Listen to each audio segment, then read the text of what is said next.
Bom, começando a gravar, acho que está gravando agora. Agora, de novo, vou compartilhar minha tela. Gente, desculpa, no fundo, minha filha está chorando, minha esposa está lá em cima, não sei o que está acontecendo. Existe a possibilidade de eu ter que sair correndo, então me perdoem de antemão caso isso aconteça. Mas, se não, estamos aqui. Gente, uma coisa que eu percebi bastante na minha última aula que eu gravei foi que eu não tinha lousa. Eu não sei se vocês sentiram mais dificuldade para entender o conteúdo sem lousa ou se foi tranquilo para entender o que eu falei sobre as misturas e substâncias. O que vocês acharam? Cri, cri. Pelo amor de Deus, gente, desbloqueia o áudio e me fala. Assim eu tenho que ficar indo pro chat toda hora, que eu nem sei como faz isso.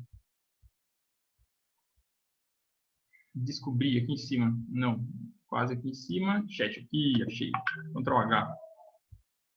Só que não dá Eu não cheguei a ver a aula, né? Porque eu achei que ia ser da última aula ainda. Mas, vamos ver, né? Ah, entendi. Vocês não chegaram a assistir ainda. Tá, então quando vocês puderem, assistam. Tá, eu acho que o vídeo tá curtinho, acho que tem 11 minutos. Na última aula, eu fiquei de corrigir uma questão só, mas não faltou muita coisa pra gente terminar, faltou? Nossa, não lembro. Acho que não, né? Bom, de qualquer forma, gente, vamos tentar resolver esses exercícios. Eu vou resolvendo junto com vocês, para ver se surge alguma dúvida sobre esse tema de substâncias e misturas, pode ser? Pode. Gente, bom, vocês estão percebendo que é a primeira vez que eu vou dar aula por vídeo, então eu estou testando para ver se as coisas estão funcionando bem. Geralmente eu falo rápido, e até em sala de aula vocês já perceberam. Então qualquer coisa, fala, professor, respira, fala de novo, aí a gente volta, tudo bem?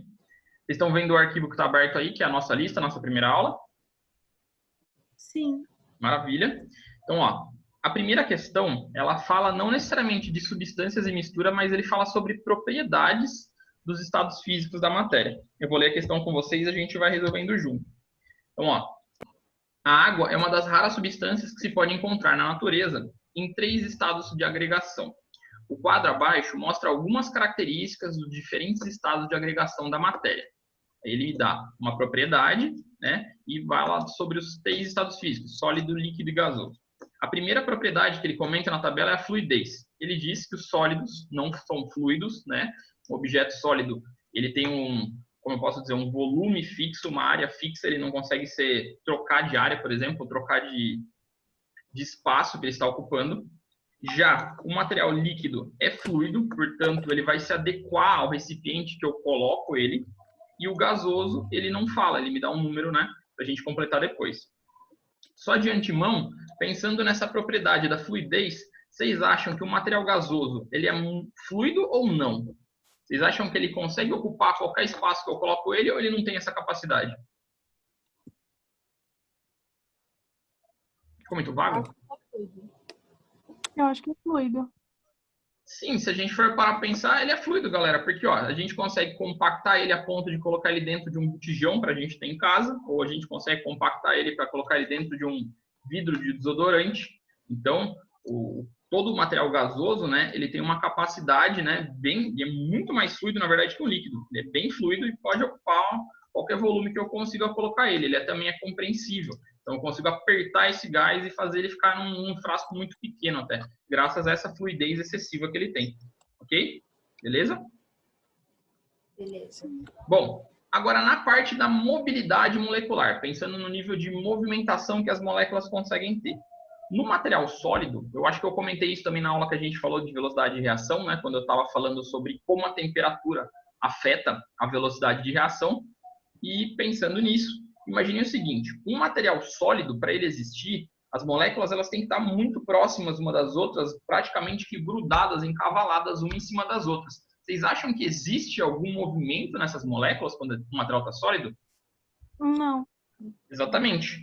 Praticamente não existe. Existe um mínimo movimento, mas até que podemos considerar que o movimento é tão pequeno que ele chega a ser desprezível. Por isso que na tabela ele fala que a movimentação é quase nula. Agora, olhando o outro extremo da tabela, que fala sobre o material gasoso, eu também lembro de ter falado para vocês que conforme a temperatura aumenta, os materiais eles conseguem se agitar mais, as partículas conseguem ficar mais longe, né? Então, pensando na mobilidade do gás, a tabela fala para mim que é grande. Então, ó, o sólido quase não tem mobilidade, quase nula. E o gasoso é grande. Como que vocês acham que o líquido se enquadraria aí? O líquido, vocês concordam? Oi? Pequena. Exatamente, seria um meio termo, né? Porque o sólido quase não tem e o gasoso tem muito, então a gente poderia dizer que o líquido é um meio termo. Ele tem vamos dizer assim, uma mobilidade pequena ou média, a gente poderia colocar, né? Como não aparece média embaixo, vai ser pequeno. Sim. Já na força de interação, galera, acontece justamente o contrário. A mobilidade, vamos dizer assim, que ela é inversamente proporcional à força de interação. Quando o material está no estado sólido, que as moléculas estão uma do lado da outra, elas têm que se interagir muito mais. Então, elas têm uma interação muito mais forte quando o material está sólido. Quando a gente pensa no gasoso, que as moléculas estão muito mais espaçadas uma das outras, a gente pensa assim, para elas terem uma interação com outras moléculas, elas têm que estar próximas. Se elas estão espaçadas, quer dizer que elas não têm boas interações. Então, o sólido tem interação forte, o gasoso tem interação fraca, e, novamente, o líquido seria basicamente o meio termo ali. A gente pode dizer que ele tem uma interação mais forte que o gasoso e mais fraca que o sólido. É uma interação quase média, vamos dizer assim. Tudo bem? Uhum. Beleza. Dito isso, galera, falamos dessas propriedades. Lá embaixo, ele pede para a gente assinalar a alternativa que completa, na ordem respectiva, o número 1, 2 e 3. Quais vocês acham que é a alternativa certa para essa questão? C. C. B, um falou C, mais alguém? C. C também. Então, ó, vamos analisando só por desencargo de consciência. No número 1, a gente determinou que o material gasoso ele era um material muito fluido, não era? Uhum. Sim, isso já faz com que eu elimine tanto a letra A quanto a letra B, porque ela está dizendo que não é fluido. Então, a letra A e a letra B foram eliminadas. Sobra para a gente letra C, D e E. Aí, eu falei para vocês também que a mobilidade molecular do líquido ela é maior que o sólido, mas ela é menor que o gasoso. Então, é uma mobilidade média ou pequena. A única que está falando que a mobilidade ali é pequena é a letra C.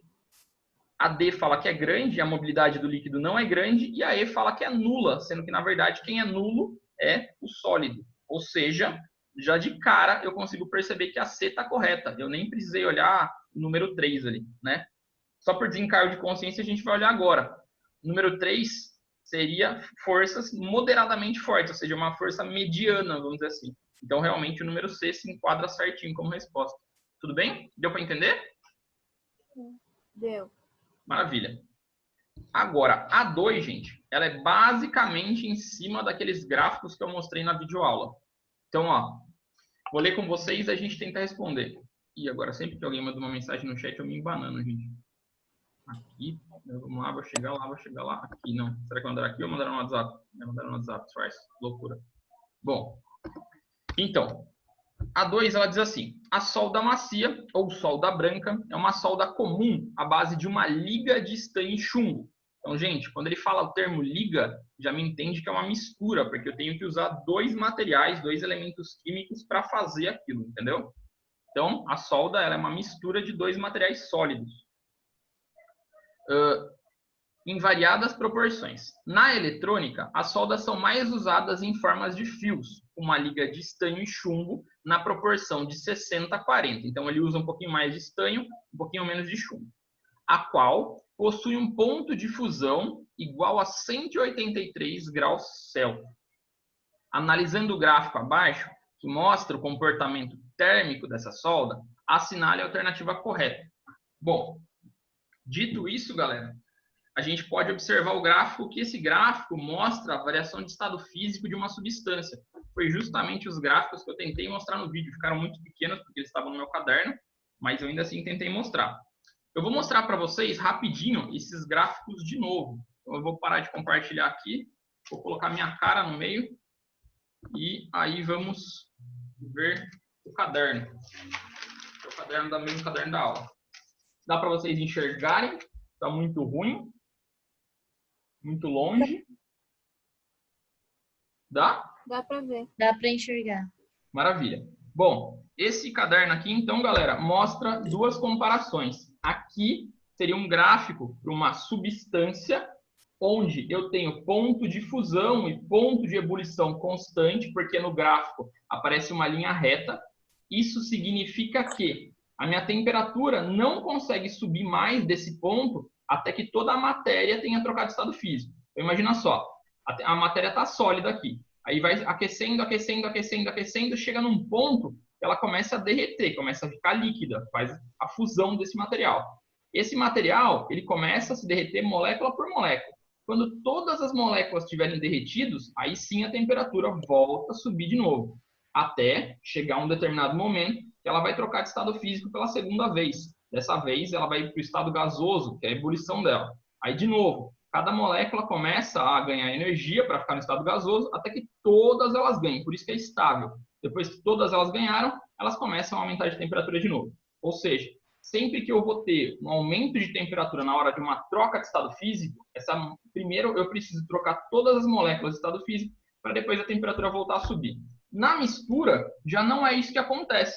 Meu gráfico está horrível, mas acho que dá para vocês entenderem. Ó. Ele sobe, sobe, sobe, sobe, e quando começa o ponto de fusão, ao mesmo tempo, né, como eu tenho duas moléculas diferentes, algumas dessas moléculas vão se derreter, outras não. Então, isso faz com que a temperatura consiga continuar subindo enquanto as moléculas estão derretendo. Depois disso, elas vão chegar num equilíbrio, vamos dizer assim, elas vão ter terminado de passar do estado físico e vão continuar subindo até chegar à próxima troca de estado físico, o próximo ponto de ebulição. Ela não tem essa parte reta que o gráfico das substâncias teria. Ela tem uma parte inclinada no lugar, ok? Então, ela sofre variação de temperatura durante o ponto de ebulição e o ponto de fusão. Então, ó, chegou nesse nível, quando ela começa a ganhar energia de novo para trocar de estado físico no ponto de ebulição, de novo ela começa a crescer um pouco menos, né? Mas ela continua crescendo até trocar totalmente de estado físico. Aí ela sobe de novo. Moral da história, toda substância tem ponto de fusão e ebulição constante. Toda mistura tem ponto de ebulição variável e fusão também, por isso que ele é inclinadinho. A menos quando acontece duas exceções à regra, que são as misturas com nome esquisito. Uma dessas misturas é a mistura, até eu não estou conseguindo ver, eutética. Dá para vocês enxergarem? Sim. Essa mistura, galera, ela se comporta igual uma substância no ponto de fusão, que ela mantém a temperatura constante, só que ela desanda no ponto de fusão, ela continua se comportando como mistura no ponto de fusão. Então, ela só é comportadinha no ponto de fusão. Ok? No ponto de ebulição, não. O outro tipo de mistura, que é uma exceção à regra, que chama mistura azeotrópica, ela é justamente o contrário. Durante o ponto de fusão, ela é meio torta, ela se comporta como uma mistura. Já no ponto de ebulição, ela se comporta constante. Tudo bem? Uhum. Bom, dito isso, galera, dá uma olhada de novo no exercício que eu vou compartilhar com vocês a tela, naquele gráfico que ele está mostrando para a gente. O gráfico da solda. Ele está estável na parte de baixo, nessa parte B, certo? Sim. Então, ele está estável no meu ponto de fusão.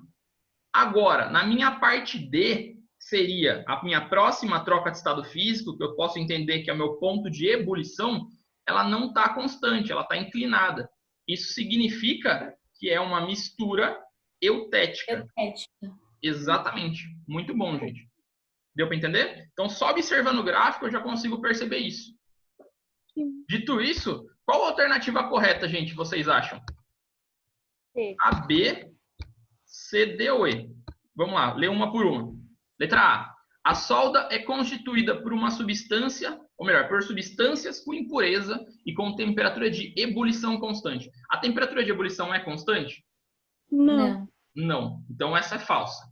B. O fenômeno que ocorre na região B é a solidificação. Gente, na região B, ó, ele está trocando de estado físico do sólido para o líquido. Então, não é uma solidificação, é ao contrário, é uma fusão. É, fusão. Certo? Então, a B já está errada também. Letra C. A solda é constituída por uma mistura eutética, pois funde em temperatura constante. O que vocês acham, gente? Sim, não? Calma. Ó, tô calmo. O eutética, gente, é quando o ponto de fusão, a primeira troca de estado físico, é constante. A reta, vocês veem o meu mouse também? Sim. Maravilha. Então, ó, tá vendo essa reta embaixo do B aqui, ó? Uhum. Isso é meu ponto de fusão. Se aqui tá reto, simboliza que ele é constante. E quem tem o ponto de fusão constante é a eutética. Se fosse esse a letra D, que é o ponto de ebulição, e se esse cara tivesse reto, em vez de inclinado, aí seria uma mistura azeotrópica. Ok? Uhum. Então, de cara, já consigo dizer que a C é a resposta certa. Mas, por desencargo de consciência, a gente vai ler as outras. A letra D fala assim: a solda é constituída de uma mistura azeotrópica, pois funde a temperatura constante. Gente, a mistura azeotrópica se funde a temperatura constante ou ela entra em ebulição a temperatura constante? Vocês lembram?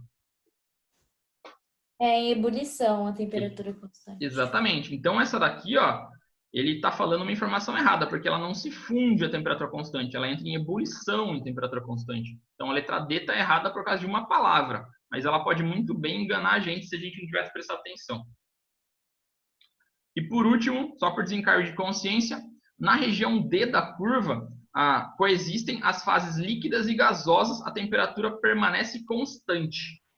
Bom, então, ó, na fase D, como ela está inclinada, realmente existem, né, parte líquida e parte gasosa, tem um pouquinho de cada aqui no meio, só que a temperatura é constante, ela está reta ou ela está inclinada?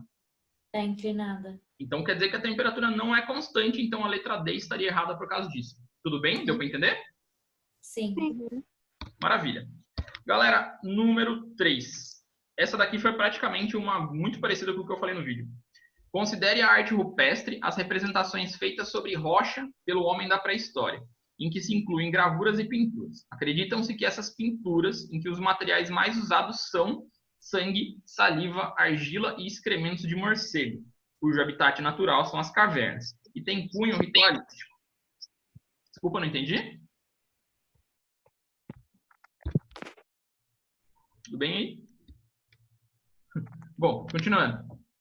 Todos os materiais utilizados para as pinturas citados no texto são, aí ele pede para a gente completar. Primeira parte, substâncias compostas puras. Quando eu falei no vídeo, eu expliquei que substâncias compostas precisavam ser substâncias com o mesmo tipo de molécula, e essa molécula tinha que ser formada por 2 elementos químicos. Fala assim, nossa César, você falou grego agora. Vamos dar um exemplo. Água. Qual que é a molécula da água? H2O. Maravilha. Quantos elementos tem? 2. Hidrogênio, oxigênio. Então, quer dizer que a água já é uma substância composta. Pensando nisso, olhando lá em cima, vamos pensar. Vocês acham que, por exemplo, a argila é uma substância composta ou ela é uma mistura?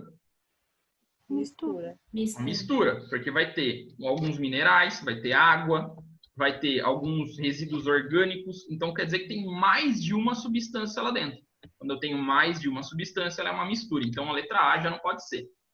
Bom, segundo, os materiais são de origem animal. A argila é de origem animal, gente? Não. Jamais. Então, essa também está errada. Próximo. São misturas de substâncias compostas. E agora, o que vocês acham? Tá certo?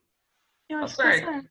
Exatamente, porque todos os materiais que ele citou, se a gente parar para pensar, são mistura de alguma coisa. O sangue tem o plasma, que é feito com bastante água, tem as hemoglobinas, tem um monte de célula lá dentro, então é uma mistura de coisas. A saliva segue o mesmo princípio. A argila também, como a gente falou, e os excrementos de morcego principalmente. Eles são feitos de água, ureia e um monte de outras coisas que são liberadas nas fezes dele. Então, todas as substâncias que ele cita no texto são misturas, ok? Então, essa é a certa. Só que por desencargo de consciência, a gente vai ver as de baixo. A letra D fala que todas elas são de origem vegetal. O cocô de morcego é de origem vegetal? Não. Essa não é. E por último, são misturas de substâncias simples. Essa talvez pudesse dar alguma dúvida para vocês. Lembrando, substâncias simples são substâncias feitas de moléculas com apenas um elemento. Normalmente são gases, tipo oxigênio, O2, ozônio, O3, hidrogênio, H2, gás cloro, Cl2. Então, sempre que eu tiver algum elemento químico repetido 2 vezes e ele vier sozinho, aí eu digo que ela é simples. Mas no caso dos materiais acima, gente, como eles são todos complexos, nenhum deles é um gás, então com certeza nenhuma dessas substâncias é simples. Para ser simples, precisa ser um gás, tudo bem? Sim. Deu para entender então até aí, gente? 3 tranquilo? Sim. 4 agora. Antes da geração do céu, teremos que rever a natureza do fogo, do ar, da água e da terra. Parece o slogan do Avatar, isso aqui. Primeiro, em relação àquilo que chamamos de água, quando congela, parece-nos estar a olhar para algo que se tornou pedra ou terra. Muita brisa isso. Mas quando derrete e se dispersa, esta torna-se bafo e ar. O ar, quando é queimado, torna-se fogo. E, inversamente, o fogo, quando se contrai e se extingue, regressa à forma de ar. O ar, novamente concentrado e contraído, torna-se nuvem e nevoeiro. Mas a partir desses estados, se for ainda mais comprimido, torna-se água corrente. E de água, torna-se novamente terra e pedras. E deste modo, como nos parece, dão geração uns aos outros de forma cíclica. Esse texto foi escrito por Platão. Bom, buscando compreender a diversidade de formas de substâncias que vemos no mundo, diversas culturas da antiguidade elaboraram a noção de 4 elementos fundamentais, que seriam a terra, a água, o ar e o fogo. Essa visão de mundo prevaleceu até o início da Era Moderna, quando foi suplantada diante das descobertas da química e da física. Continuando a pergunta lá embaixo. Do ponto de vista da ciência moderna, a descrição dos 4 elementos feita por Platão corresponde ao conceito de... Então, do que o cara estava falando no texto, quando ele falou aquela brisa toda? Ele estava falando de partícula elementar? Ele estava falando de elétron, próton ou nêutron? Não. Não. Então, a gente já pode descartar. Força fundamental. Ele estava falando de interação de uma molécula com outra para fazer alguma ligação química? Não. Não também. Elementos químicos, e aí? O que vocês acham? Ele fala isso até no texto, gente. Ó, no último parágrafo, tem uma frase que fala, ó, a noção de 4 elementos fundamentais. Então, quer dizer que sim, né, esse cara estava falando no princípio do que ele considerava os elementos primordiais. Então, Platão começou a falar dos elementos. Na época não era nomeado como químicos, né? Mas ainda assim ele falava dos elementos. Tudo bem? Uhum. Continuando a nossa análise, vamos olhar as D e a E, só por desencargo de consciência. Ele fala de fase da matéria. Fase da matéria. Tudo bem que ele, no textinho dele, fala bastante sobre água se contrai, água isso, água corre, água aquilo. Só que em algum momento ele fala de líquido, sólido e gasoso? Não. Não, eles usam os elementos para fazer essa brincadeira. Mas então ele não está falando necessariamente das fases dos elementos, e sim dos próprios elementos se transformarem. Então, essa aqui também não seria. E o último, lei da natureza, não é porque ele não colocou essa informação que ele deu como uma lei. Platão, né? Ele não foi nenhum cientista que criou nenhuma lei. Ele só era um filósofo na época, literalmente. Bom, deu para entender? Ficou meio confuso? Deu pra entender. Essa eu acho bem facinho, na verdade, porque a resposta estava praticamente no enunciado. Se você procurasse, é quase interpretação de texto. Bom, a número 5, por outro lado, galera, eu reparei com vocês quando eu estava tentando dar uma olhando, perdão, quando eu estava olhando no exercício antes de começar a aula, eu reparei que estava faltando uma coisa na imagem, eu não estava conseguindo resolver. Eu falei, ué, tem alguma coisa estranha. Aí eu descobri que a imagem estava cortada na metade. Vocês conseguem ver minha tela? Acabei de trocar de tela, vocês viram a tela trocada? Uhum. Então, essa daqui devia ser a imagem que está na apostila. Repara, na apostila só tem essa primeira parte, as setas vermelhas e as setas cinzas. As azuis não estão lá. Ó, por isso cortaram esse pedaço. Se vocês quiserem bater uma foto com o celular aí, não sei se é possível, tirar um print, só para vocês terem a imagem correta, eu acho interessante. Beleza? Então, ó, agora que a gente está com a imagem certa, vamos tentar resolver. Essa é a única dissertativa, e geralmente questões dissertativas causam pânico, né? Então vamos resolver isso de uma maneira que a gente não fique em pânico. Ele fala lá, a figura representa as etapas de produção do NaCl. Para quem não conhece, sal de cozinha, cloreto de sódio. A partir das substâncias Na, sólido, né, que é o sódio, mais o cloroCl2 gasoso, que é um gás. Aí ele coloca lá as etapas. Etapa 1, que é o número 1 ali embaixo, a gente tem uma troca de estado físico do sódio sólido para o sódio gasoso. Foi quase um trava-língua isso, tudo bem? Nessa troca de estado físico, tá vendo que tem um valor aqui de energia? Sim. Lembra que na aula passada a gente estava falando de entalpia? Eu comentei, na verdade, de entalpia? Sim. Então, esse valor justamente é o valor de entalpia, gente. Como esse valor está positivo, significa que para esse material trocar de estado físico, ele precisa ganhar essa quantidade de energia. Olha o sinal da seta.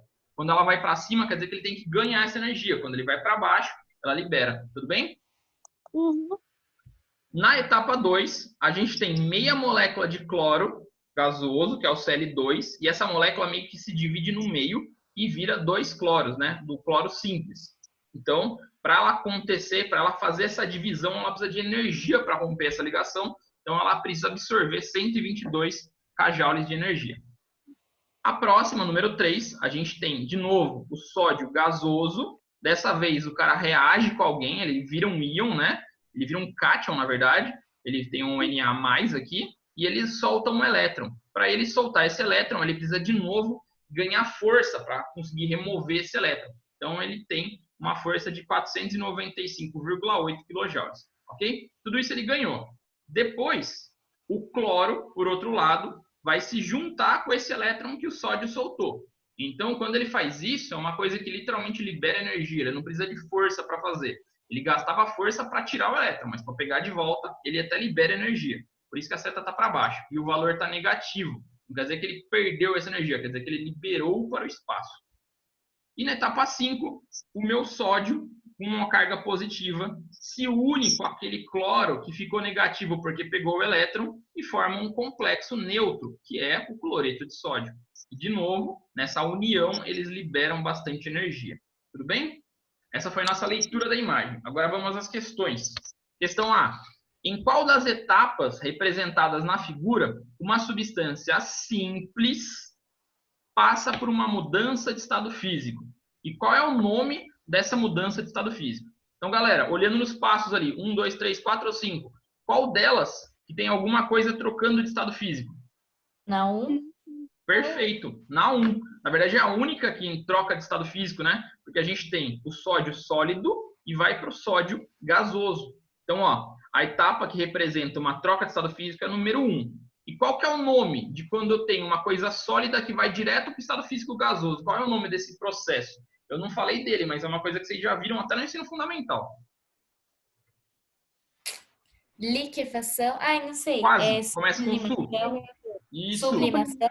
Exatamente. Sublimação. Então, quando a gente vai do estado sólido direto para o gasoso, sublimação. E quando a gente vai do gasoso, volta para trás, lá para o sólido, é ressublimação. Ok? Então, a resposta ficaria como? Ficaria 1, sublimação. Só isso. Tudo bem? Tá.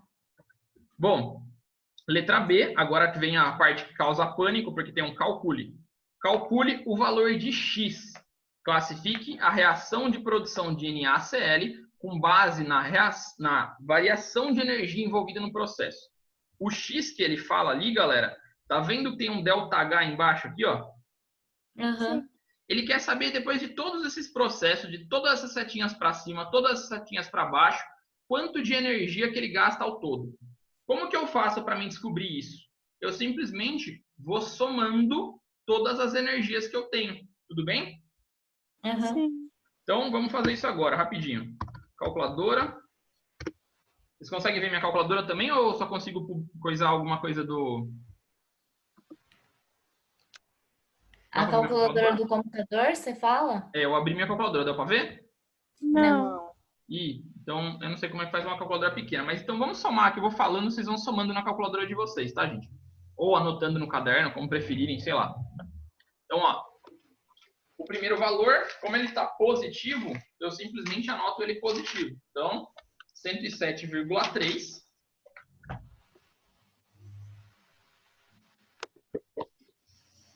O que aconteceu? Apareceu um negócio aqui, vocês estão vendo? Acho que o tempo está acabando, é isso. Ah, Sim. e tem que abrir outra. Bom, Tem que abrir. quando cair a gente abre, gente. Mas, ó, então 107,3 do primeiro processo, mais 122 do segundo processo, mais 495,8 do terceiro processo. Agora, como o sinal está negativo, e eu vou ter que somar, mais com menos vai dar menos. Então, menos 348,6 menos 787. Faz sentido? Uhum. Então, é só resolver essa conta que a gente vai ter o valor da energia que esse cara liberou ou ganhou. Então, a gente vai descobrir agora. Então, ó, 107 com 122 vai dar 229,3 mais 495. Estou fazendo na mão, gente. Demorar um pouquinho, peraí. Melhor, deixa eu fazer uma calculadora bem mais rápido. 3 mais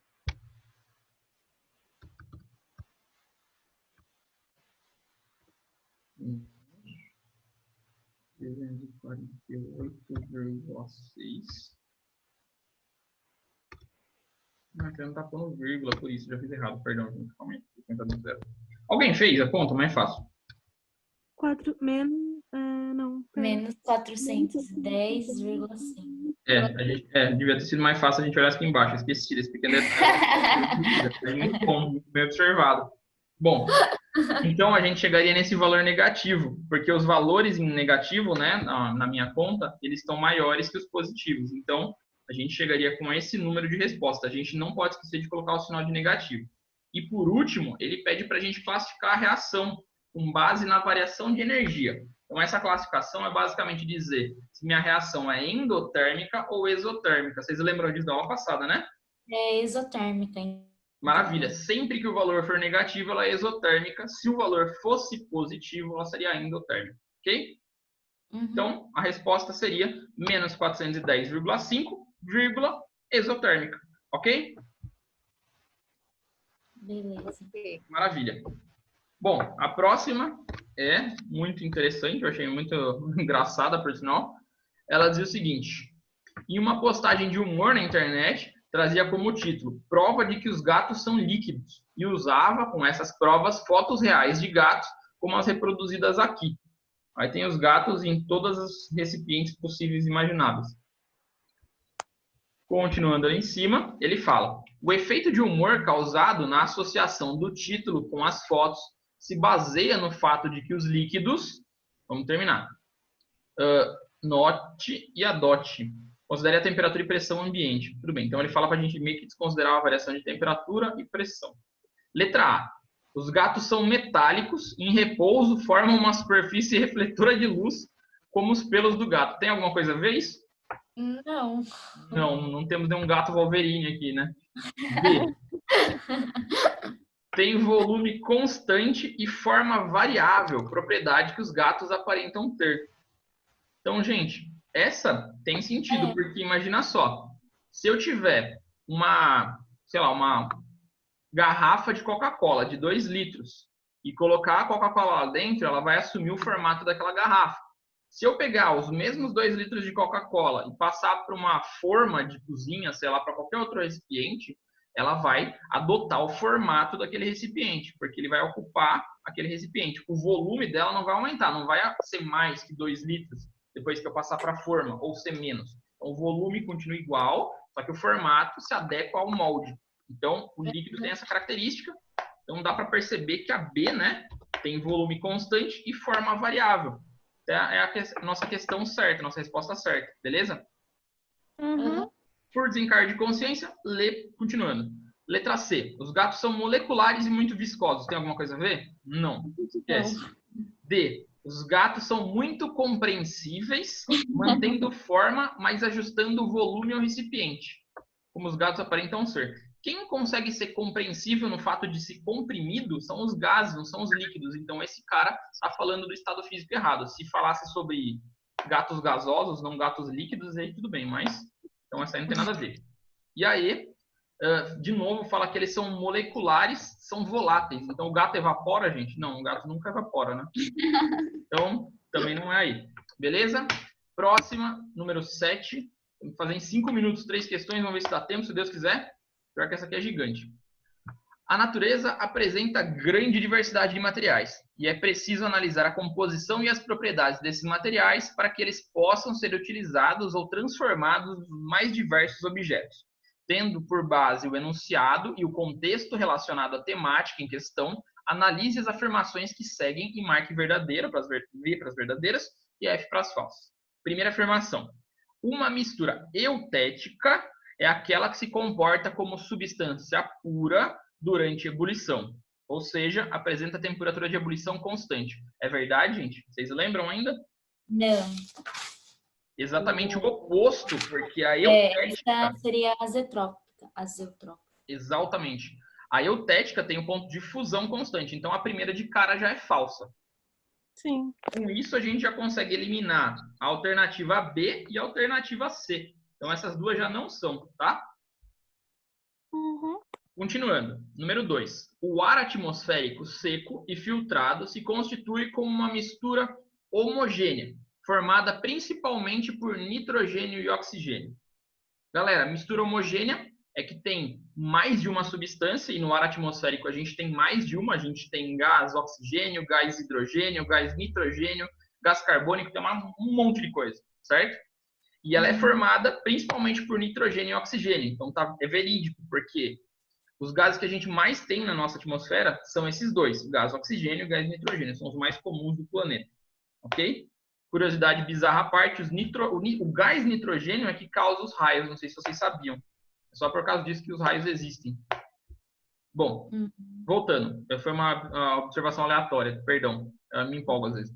Então, ó, a segunda é verdadeira, tudo bem? Porque o ar atmosférico realmente é uma mistura homogênea. A gente não consegue ver os gases separados. Eles estão, de certa forma, visualmente falando, como se fosse uma substância só. Por isso é a substância homogênea, ok?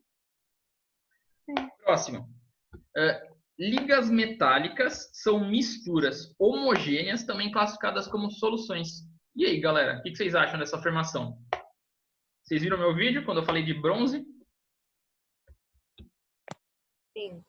Sim? Então, essa afirmação é verdadeira ou falsa?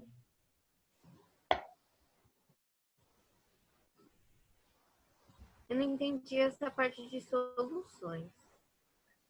Tá.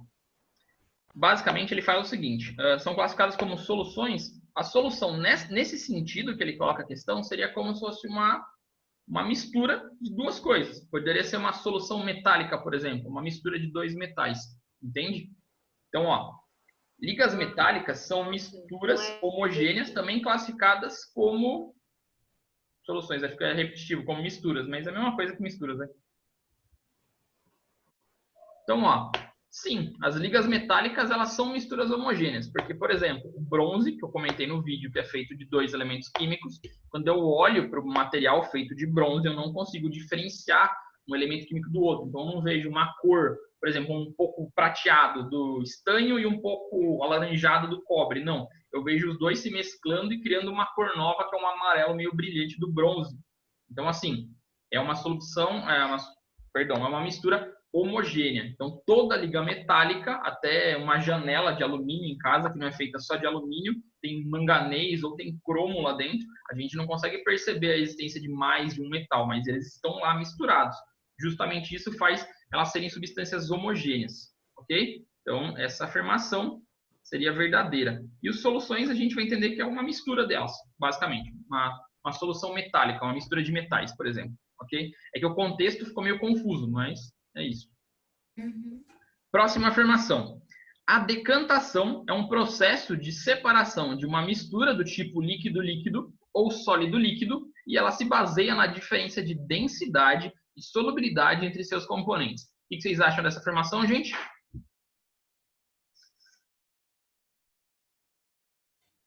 Ah, tá certo, não tá? Não sei. Bom, só para lembrar, decantação é quando você, por exemplo, mistura areia e água, mexe bem o copo, você vê que a areia fica girando com a água. Depois de um tempo que a água para, a areia se deposita no fundo, porque ela é mais densa. Então, ela automaticamente se separa, quando o mais pesado vai para o fundo. A mesma coisa acontece com aqueles demaquilantes de maquiagem que a maioria das mulheres usa, que tem duas fases. Uma fase mais oleosa e uma fase menos oleosa, vamos dizer assim. Aí as mulheres agitam aquilo, parece que virou uma coisa só, cheia de bolinha, elas passam na cara, e depois de um tempo, quando fica em cima da sua penteadeira, sei lá de que imóvel fique, ela se separa de novo. Isso só aconteceu porque ele se decantou. Tudo bem? Ou se não, o Nescau no fundo da caneca. Quando você toma todo o leite e vê aquela borra de chocolate embaixo, é porque o chocolate é mais pesado, mais denso, e ele foi pro fundo da caneca. Beleza? Isso é uma decantação. Ok. Essa afirmação, então, tá verdadeira ou falsa? Verdadeiro. Verdadeira. Maravilha. Próxima. A destilação fracionada é um processo aplicado exclusivamente para separar componentes de uma mistura heterogênea, contendo 2 ou mais líquidos que apresentam temperaturas de ebulição próxima. E aí, gente, vocês lembram que é destilação fracionada? Geralmente usa para o petróleo, né? Exatamente. A gente separa gasolina, éter, Uhum. enfim, qualquer coisa do É petróleo. com temperatura de ebulição, né? Mas não necessariamente próxima. Não necessariamente. Se bem que na destilação fracionada são próximas, na destilação simples elas são muito diferentes. Essa parte tecnicamente está certa. Agora vamos pensar no petróleo. O petróleo é uma mistura heterogênea ou homogênea? Homogênea. Então quer dizer que a destilação fracionada ela só funciona para substâncias homogêneas, não para heterogêneas, tipo água e óleo. Eu tenho outras técnicas para separar água e óleo que não usem ponto de ebulição deles, entende? Entendi. Então, a única coisa que torna essa última afirmativa errada é essa palavra heterogênea. Eu diria que é quase uma pegadinha. Se você não prestar atenção, você cai. É. Então, essa última seria falsa também. Então, a primeira falsa, essa verdadeira, verdadeira, verdadeira, falsa. Logo, é a letra A. Tudo bem? Sim. Maravilha. 8. Considere as figuras pelas quais são representados diferentes sistemas contendo determinadas substâncias químicas. Nas figuras, cada círculo representa um átomo e os círculos de tamanho diferentes representam elementos químicos diferentes. Aí ele me dá 6 recipientes, tá, galera? Aqui, ó, misturados. Aí, dito isso, ele fala: a respeito dessas representações, é correto afirmar que os sistemas, aí letra A, 3, 4 e 5 representam misturas. O que são misturas mesmo, gente? Mais de 2 elementos? Na verdade, isso seria uma substância composta. Para ser mistura, eu tenho que ter mais de um tipo de molécula. Exatamente, mais de uma substância, ou seja, moléculas diferentes. Ó, na 3 aqui, ó, dá para a gente ver que tem essa molécula hexagonal e depois tem essa que é 2. Então, são 2 moléculas diferentes. Essa 3, então, é uma mistura. E a 4, tem moléculas diferentes ou tudo igual? Tudo igual. Então, essa não é uma mistura. Já posso eliminar a letra A. Letra B. A1, 2 e 5 representam substâncias puras. Gente, não confundam pura com simples. Simples é uma coisa, agora pura é uma redundância que eu falei no vídeo. Nem precisava colocar. Toda substância automaticamente é pura. Então, a gente literalmente pode desconsiderar essa palavra pura, que ela só serve para confundir a gente. Ele quer saber se 1, 2 e o 5 são substâncias, só isso. Ou se eles são misturas. No caso da 1, como eu só tenho o mesmo tipo de molécula, é uma substância, certo? Uhum. Na 2, também eu tenho o mesmo tipo de molécula, também é substância. Agora, na 3, eu não tenho 2 moléculas diferentes? Então, ela é uma mistura. Então, a letra B também está errada. Letra C. A 2 e a 5 representam, respectivamente, uma substância molecular. Então, de novo, esse molecular está sendo só para confundir. Então, vamos pensar, representa uma substância e a outra, né, uma mistura de gases nobres. Então, vamos ver a 2. A 2, ó, só tem um tipo de molécula. Então, é uma substância? Sim. E a 5? A 5, tá vendo que tem pontinhos separados, átomos sozinhos? Quais são os únicos elementos da tabela periódica que não fazem ligação com ninguém? São os frescos da tabela periódica. Os gases nobres. Exatamente. Justamente o que ele está falando ali, né? É uma mistura de gases nobres a 5. Então, quer dizer, tá vendo que tem pontinhos isolados? Eu posso entender que esses caras são 2 gases nobres diferentes que foram unidos ali dentro, formando uma mistura de gases nobres. Concordam? Sim. Maravilha. Então, a resposta certa é a C. Por desencargo de consciência, vamos nas outras duas. A D fala: a 6 e a 4 representam, respectivamente, uma substância molecular gasosa, então, e a outra uma substância simples. Então, vamos ver a 6. A 6, ó, eu tenho 2 átomos iguais, tá vendo que o tamanho da bolinha é o mesmo? Sempre que eu tenho 2 átomos iguais, concordam comigo que é uma substância pura? Pura e simples, né? Sim. Sim? E toda substância pura e simples, assim como eu já tinha falado nessa aula, é um gás? Tipo, H2, O2, Cl2, Br2, qualquer coisa com 2 embaixo, é um gás, certo? Certo. Então, a 6, galera, ela é feita realmente de gases, ó. Então, a primeira parte está certa. Agora, o 4, ele fala que é uma substância simples. Para ser uma substância simples, ela tem que ser feita de átomos do mesmo elemento. O 4 só tem bolinha do mesmo tamanho? Não. Não. Não, tem bolinhas de tamanho diferente. Então, quer dizer que ela não é uma substância simples. Próxima, a letra E, 1 e 5. Representam substância simples e pura. Logo de cara, olhando para número 1, que eu tenho bolinhas diferentes, simboliza que esse cara aqui é feito de substâncias compostas e não substâncias puras simples. Tudo bem? Então, letra E está errada. A única certa é a letra C. 9. A gente já excedeu 6 minutos. Não sei como a gente não foi deslogado ainda da nosso plantão, mas já que aqui estamos, vamos continuar. Uma mistura de NaCl dissolvida em água e azeite, após ser agitada, foi colocada em um funil de extração, como mostra a figura abaixo. Considerando a densidade do azeite a 25 graus Celsius é de 0,889 gramas por ml e da solução aquosa de NaCl é de 1,0 gramas por ml, analise a afirmativa abaixo e marque a opção correta. Então, basicamente, ele está mostrando que alguma coisa afundou na fase B e alguma coisa ficou em cima na fase A, certo? Galera, vamos pensar. Azeite e água, o que ficou em cima? Cri, cri. Cri, cri. Azeite. Exatamente, a mesma coisa que misturar óleo com água. O óleo sempre vai ficar em cima. Então, o azeite vai ficar na fase A. A água vai ficar na fase B. Quem que está misturado junto com a água? Sal de cozinha, NaCl. Então, quer dizer que na fase B, eu tenho água, mas essa água não está sozinha, não está pura aqui, vamos dizer assim. Não é uma substância composta pura, é uma mistura de água com sal de cozinha. Então, eu tenho 3 ingredientes que formam 2 fases. Faz sentido? Sim. Então, vamos ler as alternativas. Letra A. Trata-se de um sistema heterogêneo com 2 fases e 2 componentes. É verdade? São 3 componentes. Exatamente, são 3 componentes. Água, sal e azeite. Por isso, a letra A está errada. Letra B. A fase A é a fase que possui maior densidade. O cara mais denso fica em cima ou fica embaixo? Embaixo. Embaixo. Então, quer dizer que realmente está errada também. Porque a fase A seria a fase menos densa. Se você não lembrar desse conceito, é só você comparar os 2 valores que ele coloca ali. Ó. O azeite 0,088 e o azeite está em cima. E a água com sal 1,0 está embaixo. Então, a água tem um valor maior que do azeite. Beleza? Continuando, na C. A fase A é uma solução aquosa de NaCl. É verdade? Não. Não, porque ela é azeite. Letra D. O azeite é mais denso que a solução aquosa de NaCl. É verdade? Não. Não também, porque o azeite é menos denso. E o último, há 2 componentes na fase B. Gente, na fase B não é onde tem água e sal? Sim.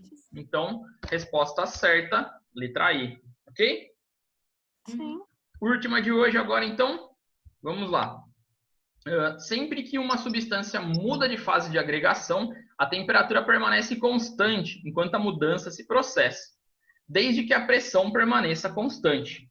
O gráfico abaixo representa a mudança de fase de agregação de uma substância pura ao passar do tempo em função da variação de temperatura, observada ao se aquecer uma substância X durante algum tempo sob pressão constante. Então, basicamente, ele dá um gráfico para a gente de variações de estado físico de uma substância, igual aqueles que a gente está trabalhando na nossa videoaulazinha.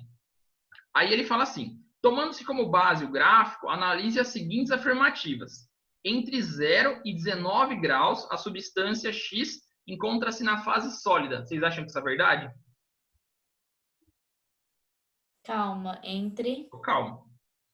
0 e 19, um abaixo do 20. Ela se encontra na fase sólida.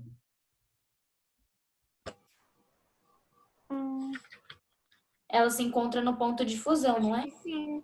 O ponto de fusão é justamente no 20. Então, quer dizer que 1 grau antes, no 19, ela está como? Ela ainda está sólida. Então, quer dizer que a afirmação 1 está correta, né? Beleza. 2. O intervalo de 2 minutos a 4 minutos, que são esses caras aqui embaixo, eles correspondem à condensação da substância X. Ela está se condensando nesse ponto aqui, gente? Não, né? Porque a primeira reta é sempre o ponto de fusão, não de condensação. Então, ela está se fundindo nessa reta. Então, a afirmação 2 é falso. Faz sentido? Sim. Maravilha. 3. A temperatura a 60 graus corresponde à temperatura de ebulição da substância X. Então, ó, 60 graus, ele está entrando na segunda parte reta aqui, ó. E o segundo cara é realmente o ponto de ebulição. Então, é verdadeira ou falsa?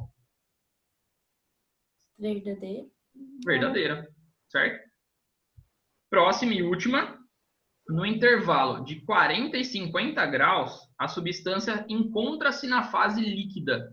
Então, ó, nesse intervalo aqui, ó, 40 e 50, ela se encontra na fase líquida, verdade? Verdade. Verdade. Então, a afirmação certa é a 4. Olha lá, a afirmação correta é a 1, a 3 e a 4. A única que é falsa é a 2. Qual que é a alternativa certa? E. E. Maravilha. Beleza, gente? Ficou alguma dúvida na aula de hoje ou foi tranquilo? De boa. Tranquilo. Boa.